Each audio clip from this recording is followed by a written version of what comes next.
Hello everyone, আসসালামু আলাইকুম। সবাই কেমন আছেন? আশা করছি সবাই ভালো আছেন। আমি আল্লাহর অশেষ রহমতে অনেক ভালো আছি। প্রতিদিনের মতো নতুন আরও একটি ভিডিও নিয়ে আমি আপনাদের মাঝে হাজির হয়ে গেলাম। আজকের ব্লগটি শুরু করছি সকাল থেকে। আমি এখানে কিছু থালা বাসন ছিল যেগুলো এখন মেজে নিচ্ছি, তারপরে ধুয়ে নিব। তারপর আমি আমার রান্নাঘরে অনেক কিছুই আছে যেগুলো আমি ঈদ উপলক্ষে ক্লিন করছি বা অন্যান্য সময়ও করেছিলাম। তবে যেহেতু ঈদ স্পেশাল করে করতে চাচ্ছি সব কিছু পরিষ্কার, তো একদিনে তো সব কিছু করা সম্ভব না। আমি এক এক দিন এক একভাবে একটা একটা করে কাজ গুছিয়ে নিচ্ছি। একবারে যদি সবগুলা করতে যাই তাহলে হবে কি, আমার উপর একটা প্রেশার হয়ে যাবে। আমি বাচ্চা নিয়ে সব কিছু রান্নাবান্না আছে, সামলিয়ে উঠতে পারবো না। তো আমি আমার সময় সুযোগ করে, আমি আমার সুবিধা করে সব কিছু করে নিচ্ছিলাম। তো কথা বলতে বলতে আমি থালা বাসনগুলো অলরেডি মেজে নিয়েছি। এখন আমি এগুলা পানি দিয়ে ধুয়ে নিচ্ছি।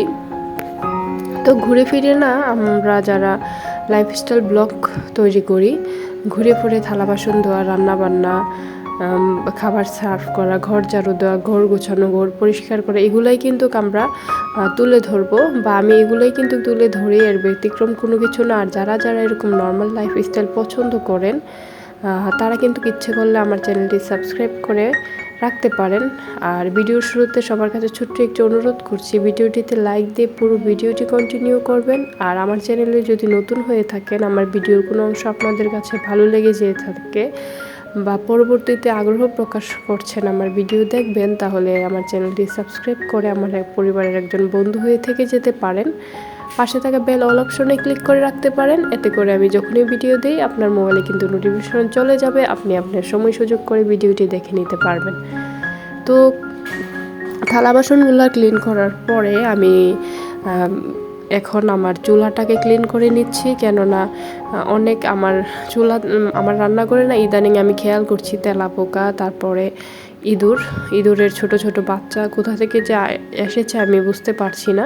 তেলাপোকা আগে ছিল কম বেশ, কিন্তু আমি কিছুদিন পরে পরে সবগুলা উল্টে পাল্টে ধুয়ে পরিষ্কার করে যখন রেখে দিতাম, তখন আমার চোখে তেমন পড়তো না। আবার ইদানিং ছোট ছোট বাচ্চা আমার চোখে পড়ছে, যেগুলা দেখা গেছে কি আমি যদি এখন এই মুহূর্তে ওষুধ দিয়ে রাখি, তো আমার বাচ্চা কাচ্চা আছে কখন কি হয়ে যায়। এগুলা যেহেতু একটা বিষ জাতীয় দ্রব্য, তো সেক্ষেত্রে একটু সতর্কতা মেনটেন করেই চলি। আর ইঁদুর প্রায় এক সপ্তাহ যাবৎ ছোট ছোট ইঁদুরের বাচ্চা এসে না খুব জ্বালাতন করছে। তো এই ভিডিওতে কিন্তু আপনারা দেখতে পাবেন আমি ইঁদুর দেখে দিয়েছিলাম, এক দৌড় দিয়েছিলাম। হয়তো দৌড়টা আমি যেহেতু একটা ক্যামেরার সামনে এসে খুব ফুল ফেসে বা ফুল শরীরে এসে ভিডিও করি না, হালকা পাতলা দেখা যায়, যেটুকু না দেখা গেলেই নয়। আমি আমার কর্মগুলা প্রেজেন্ট করার জন্য, তুলে ধরার জন্য যতটুকু প্রয়োজন ততটুকুই কিন্তু আমি আপনাদের সামনে আসি। আর এর থেকে বেশি কোনো কিছু আসার কিন্তু চেষ্টা করি না বা আসিও না। আর আমার কথায় অনেক ভুল হয়, সবাই ক্ষমা সুন্দর দৃষ্টিতে দেখবেন। আর দিনের বেলা ভয়েস ওভার দেওয়ার কারণে অনেক দিক থেকে সাউন্ড আসতে পারে, সবাই ক্ষমা সুন্দর দৃষ্টিতে দেখবেন প্লিজ। আর আমার ভিডিওটিতে এই পর্যন্ত যারা এসে গিয়েছেন, একটি লাইক দিতে ভুলে গিয়েছেন, আমি আবারও আপনাদের উদ্দেশ্যে বলছি, আবারও স্মরণ করিয়ে দিচ্ছি, প্লিজ একটি লাইক দিয়ে দিন। কেননা আপনাদের একটি লাইক আমার ভিডিওটি আরও 10 জনের কাছে পৌঁছে যেতে সহযোগিতা করবে। এই প্ল্যাটফর্মে কখনোই না একা আগানো সম্ভব না। একে অপরকে যদি সহযোগিতা না করি, তাহলে কিন্তু কোনোভাবেই সফলতা পাওয়া সম্ভব না। তাই সাকসেস হতে গেলে সবাই সবাইয়ের পাশে থাকতে হবে, সবাই সবাইকে সহযোগিতা করতে হবে। আর যারা প্রতিনিয়ত আমাকে সহযোগিতা করছেন, আমার ভিডিও দেখছেন, লাইক কমেন্ট করছেন, তাদেরকে জানাই মনের অন্তঃস্থ থেকে গভীর ভালোবাসা, এবং তাদের পরিবার পরিজনদের জন্য অনেক দোয়া রইল। তো এখন আমি কথা বলতে বলতে অনেক কিছুই হয়তো আমি ভিডিও রিলেটেড বলিনি। আমি কিন্তু ডোটা তৈরি করে নিয়েছিলাম সন্ধ্যার সময়। অনেক সময় যখন আমার হাতে কম সময় থাকে বা বড় বড় কোনো কাজ থাকে, রান্নাঘরের কাজ বলেন, পরিষ্কার পরিচ্ছন্নতার একটা ব্যাপার থাকে, এটা তো অনেক সময় নিয়ে করতে হয়, তাই না? যার জন্য হয় কি, আমি শর্টকাটে এই ডোটা তৈরি করি। এটা চিনি, লবণ, পানি দিয়ে এই ডোটা আমি একটু পাতলা করে নিই। তারপরে এইভাবে আমি হাত দিয়েই আমার কমফোর্ট ফিল করি, যার জন্য তেল দিয়ে পরোটার মতো করে ভেজে নিই। এটা কিন্তু একটু দল থাকে, অনেকে এটাকে আমরা চটা বলি। তো এটা কিন্তু আমরা সকালের নাস্তাও করব, আর তেমন কিছু কিন্তু আজকের সকালের নাস্তায় থাকছে না। এই যে দেখেন আমি কিন্তু রেডি করে নিয়েছি। দেন আমি চলে আসলাম দুপুরের রান্নাবান্না করার আগে এই যে এগুলো ক্লিন করার জন্য। আমি কিন্তু 2 দিন পর পরই একটা না একটা, যেহেতু আমার রান্নাঘরটা মাশাআল্লাহ অনেক বড়, তো অনেক জিনিসপত্র নাই করেও কিন্তু অনেক জিনিসপত্রই থাকে। এক এক দিন কিন্তু এক একগুলা করি। আর এগুলা কিন্তু যখন আমি ইউটিউব প্ল্যাটফর্মে মানে আসা হয়নি আমার, তখন কিন্তু আমি এই কাজগুলো একদম পরিচ্ছন্নভাবে করে নিয়েছিলাম। প্রায় 1 থেকে 2 মাস আগে একদম পুনপুন করে নিখুঁতভাবে করা হয়েছিল। কিন্তু আবার ইউটিউবে আসার পরেও ভিডিওর অনেক, যারা আমার ভিডিও শুরু থেকে দেখছেন তারা হয়তো দেখতে পাবেন আমি কিন্তু এই সেম কাজগুলোই করেছি। কিছু কিছু কাজ আছে যে ডেইলি আমাদের করতে হয়, আর কিছু কাজ আছে যে মাস 15 দিন 20 দিন এর আগে করা হয় না বা করা সম্ভব না। আর অল্প অল্প করে দৈনিক যদি আমরা 10-15 মিনিট ঘর গোছানোর মধ্যে সময় দিই, তাহলে কিন্তু আমরা ঘর একদম পরিপাটি থাকে।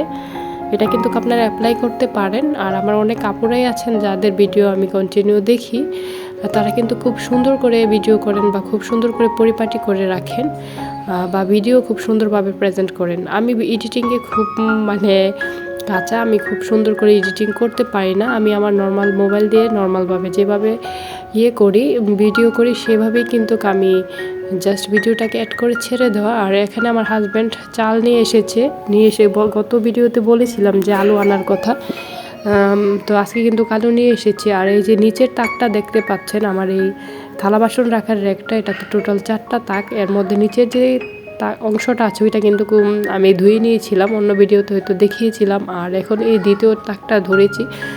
এখানে কিন্তু মোটামুটি অনেকগুলা জিনিস আছে যেগুলো আমি এক এক দিন এক একটা করে করছি।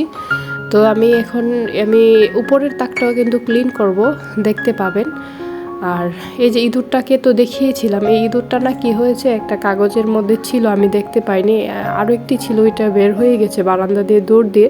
তো আমি কিন্তু খেয়াল করিনি যে এই কাগজের মধ্যে ইঁদুরটা লুকিয়ে আছে। আমি যখন কাগজটা ফেলে দেওয়ার জন্য নিচ্ছিলাম পরিষ্কার করার জন্য, তখন দেখি এটা নড়াচড়া করছে। তখন আমি এটাকে এইভাবে একটু সাহস করে মুট করে ধরে আমার ডাইনিং রুমে নিয়ে এসেছিলাম, আমার বাচ্চাদেরকে দেখালাম। পরে এটা না মুখ দিয়ে বের হয়ে যাচ্ছিল, তখন আমি ফেলে দিয়ে ভয়ে দিয়ে এক দৌড় দিয়েছিলাম। পরে আবার মানে চিন্তা করলাম কি এত কষ্ট করে যেহেতু ধরেইছি সাহস করে, আর ভয় পেয়ে কী লাভ। পরে আবার এসে এটাকে ধরে তারপরে এটাকে মানে মেরে ফেলেছিলাম আর কি।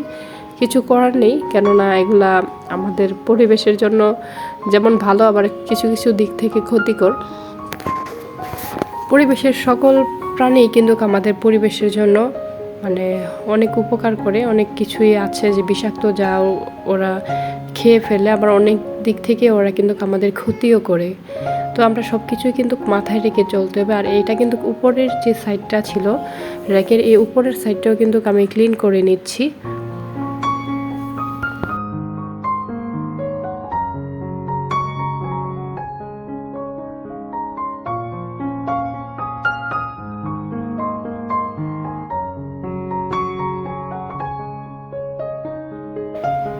এই যে আমি না উলটপালট করে এই সাইডটাতে না আমার চালের ড্রামগুলো ছিল, তো এগুলো আমি সরিয়ে আমি যে সাইডে আমি আলু পেঁয়াজ রাখতাম ওই সাইডে আমি ড্রামগুলো নিয়ে গিয়েছি। এখন আমি অপর সাইডটাতে আলুগুলো রাখবো। একটু চেঞ্জ করে রাখলে কিন্তু রান্নাঘর বলেন বা ড্রয়িং রুম বলেন, যে কোনো রুমের ফার্নিচারগুলো একটু এদিক সেদিক করে রাখলে কিন্তু দেখতে খুবই ভালো লাগে। তো আমি যে দিকটা বেশি ময়লা ছিল আমি উপর দিয়ে ঝাড়ু দিয়ে নিচ্ছিলাম, কেননা সকালে কিন্তু আমি খুব সুন্দর করে ঝাড়ু দিয়েছিলাম। এখন কিন্তু আপনারা বালতিতে দেখতে পেয়েছেন আমি পানি নিয়ে রেখেছি, আমি কিন্তু খুব ক্লিন করে মুছে নেব। আর এখানে কিছু বাটি ছিল যেগুলা ধুয়ে নিয়েছিলাম। আর এই যে মোটামুটি কিন্তু আমার রান্নাঘর আমি ক্লিন করে নিয়েছি। আর উপরে যেই ডিবিগুলো দেখতে পাচ্ছেন কর্নারে, ওইগুলো কিন্তু আমি আবার কালকে পরশু ক্লিন করে নেব। আমি 3-4 দিন আগে অলরেডি ক্লিন করেছিলাম, আবার মনে হচ্ছে যে করতে হবে। তো সবশেষে না আমি চলে এসেছি কথা বলতে বলতে আমার দুপুর রান্নাবান্নাই। তো আজকে এতটুকুই গুছালাম, অফ ক্যামেরাতে রুমগুলো মুছে নিয়েছিলাম। তো এখানে আজকে আমি মুরগির মাংস রান্না করব। আর আলু কিন্তু 15 থেকে 20 কেজির মতো নিয়ে এসেছিল, ঠিক আমি বলতে পারছি না এক্স্যাক্ট কতটুকু এনেছিল, তবে এতটুকু হবে। আর আমি এখানে মাংসটা যেহেতু জানেন আপনারা যারা আমার ভিডিও দেখেন গ্যাসের পরিমাণ কমে গিয়েছে, তাই এটা মাখিয়ে বসিয়ে দিয়েছিলাম। কথা বলতে বলতে ভিডিও শেষ পর্যায়ে এসে গেছি। আজকের ভিডিওটি এই পর্যন্তই। সবাই ভালো থাকবেন, সুস্থ থাকবেন। আল্লাহ হাফেজ।